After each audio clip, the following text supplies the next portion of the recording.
هذه الأبيات المتواضعة أمام شموخ من تسجلت من أجله، وهو صاحب المواقف الطيبة الأخ العزيز نزال بن عطية الخالدي.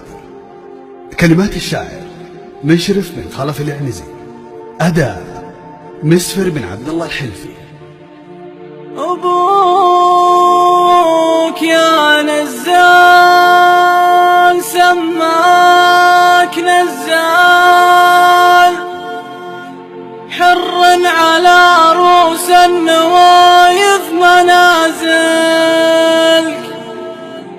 لك وقفة بالطيب ما كل رجال، اللي نصالك باللوازم يحصلك، اللي نصالك باللوازم يحصلك.